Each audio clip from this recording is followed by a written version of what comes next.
Chers bien-aimés, bonsoir. Nous sommes le samedi 13 août 2016. Il est 17h03 British Standard Time. Je vais commencer cet après-midi avec cette actualité capitale dans le monde. Il y a eu cette rencontre historique entre le président turc Erdogan et le président russe Vladimir Poutine. Cette semaine-ci, c'était en Russie.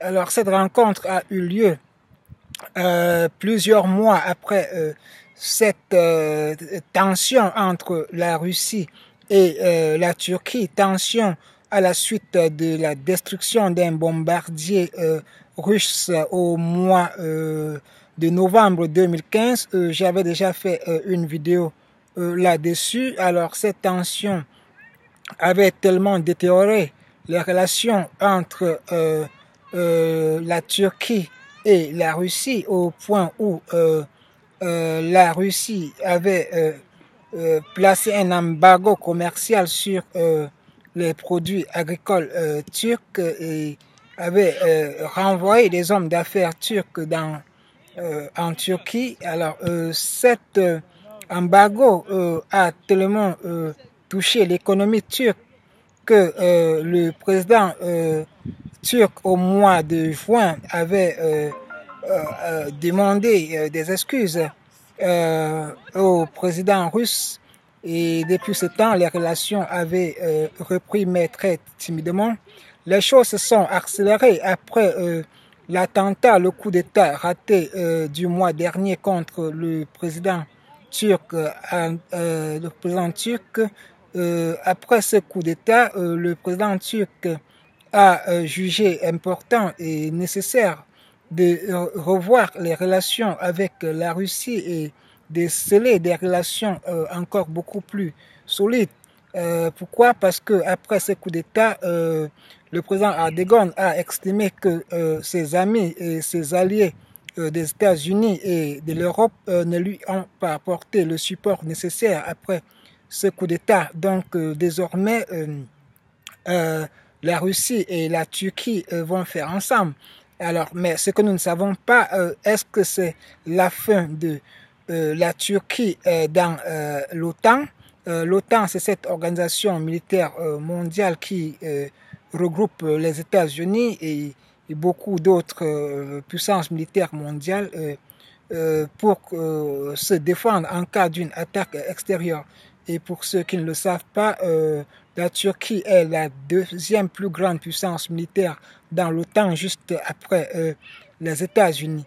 Alors, donc, ce coup d'État manqué du président Erdogan est-il dans la fin? Est-ce la fin de sa relation avec ses frères et pères d'hier? Nous ne savons pas, donc laissons le temps au temps. Le temps nous le dira. Mais en attendant, désormais, Ankara fait bien avec le Kremlin. Alors voilà. Cette nouvelle alliance, et aussi en passant, il y a le ministre des Affaires étrangers iranien qui a rencontré le ministre des Affaires le ministre des Affaires étrangères turc toujours cette semaine-ci. Donc voilà. Et là, nous voyons directement que si ces alliances venaient à se solidifier et à être confirmées, alors là, ça donnera directement une autre carte géostratégique entre les forces en présence. Pourquoi n'oubliez pas que l'Iran déjà fait fait déjà avec la Russie. Alors si à jamais la Turquie s'est solidarisée à l'Iran et à la Russie, ce sera un cours très difficile pour les États-Unis et les autres puissances européennes qui essaient donc de s'unir contre la Russie, qu'ils trouvent comme étant un élève récalcitrant dans leur fameux plan du nouvel ordre mondial.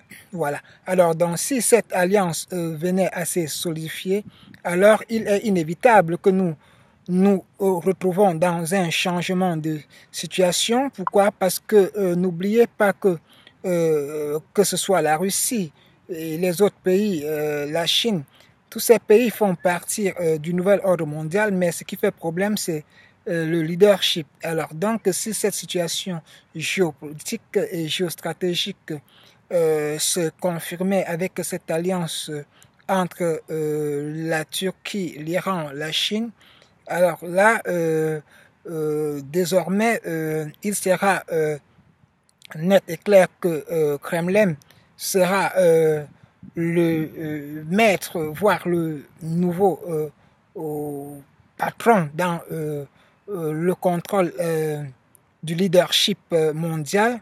Et voilà, les États-Unis ne resteront pas tranquilles avec leurs alliés et ça pourra inévitablement déclencher une situation de crise, voire crise de guerre. Voilà.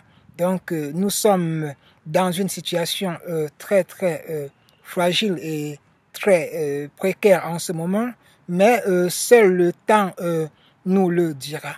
Voilà. Alors, si cette situation devenait assez détériorée, si les positions de force commençaient, aussi la prophétie des fins des temps de Daniel 11 du verset 40 à 45 serait en train de se réaliser aussi.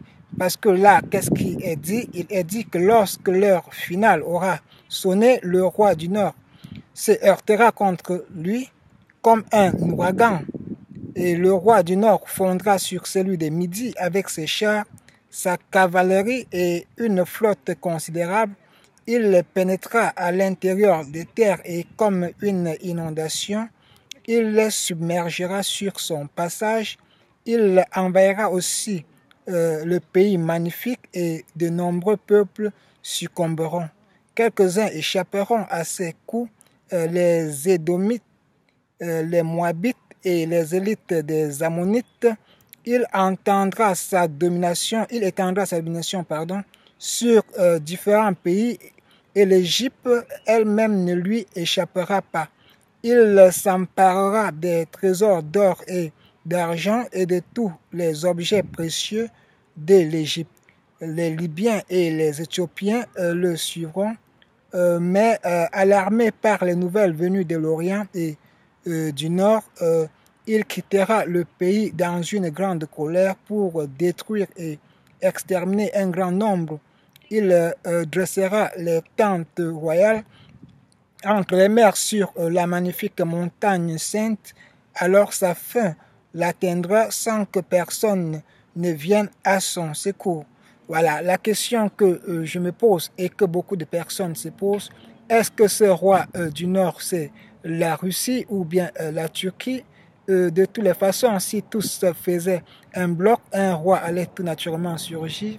Et ce roi des Midi, est-ce que c'est le roi de l'Arabie Saoudite ou bien le roi des États-Unis?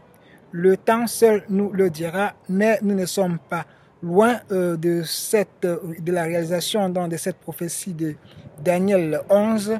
Pourquoi? Parce qu'après Ésaïe 17, ça veut dire la destruction de la Syrie que nous sommes en train de vivre en ce moment. La deuxième étape sera bel et bien cette prophétie d'Ésaïe 11, versets 40 à 45, où deux grandes puissances se mettront en combat et la destruction sera à un niveau où il y aura beaucoup de pertes en vies humaines. Mais qu'est-ce qui va se passer à la fin? Ils vont se battre, ils vont se déchirer.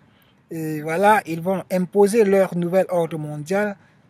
Tout ça va se passer pendant l'Apocalypse. Il y aura une crise financière, il y aura des crises, des épidémies, il y aura des tremblements de terre, des inondations, il y aura des forces qui vont ébranler toute la terre dans le ciel. Et à la fin, qu'est-ce qui va se passer? À la fin, il y aura cette dernière bataille d'Armageddon où plus de 200 millions de soldats vont se déverser pour tuer au maximum. Mais Jésus, à la fin de cette bataille d'Armageddon, viendra mettre fin et personne de tous ces soldats ne subsistera. Tous seront tués et ce n'est qu'après cette bataille d'Armageddon que le Seigneur Jésus viendra définitivement sur la terre et commencer avec son règne du millénium des 1000 ans, où tous ceux qui seront encore en vie et ceux qui viendront avec Jésus passeront 1000 ans sur la terre avant le dernier jugement. Alors, mes chers frères et sœurs, voilà, avec tout ce que nous vivons dans le monde actuellement, il est prudent et sage de donner sa vie à Jésus si vous n'avez pas encore donné votre vie à Jésus. Pourquoi? Parce qu'il est la voie, il est la vérité, il est la vie. Il est la seule personne qui viendra mettre la paix dans ce monde. Ce que nous vivons aujourd'hui, ce sont les signes de la fin. Mais ce que nous ne savons pas exactement quand est-ce que cette fin va arriver. Mais les signes de la fin sont perspectives partout et le Seigneur l'a si bien dit et je rappelle toujours ça dans mes vidéos. Alors tout va aller de façon graduelle comme une femme qui est en train d'accoucher. Les douleurs d'accouchement vont graduellement jusqu'à l'accouchement. Ceci étant, mes chers frères et sœurs, que le Seigneur nous protège pour tout ce que le monde vit et que le Seigneur nous guide dans tout ce que nous faisons. Ceci étant, au nom de Jésus-Christ, restons bénis et que la grâce du Seigneur nous accompagne partout où nous nous trouvons. Au nom de Jésus-Christ. Amen.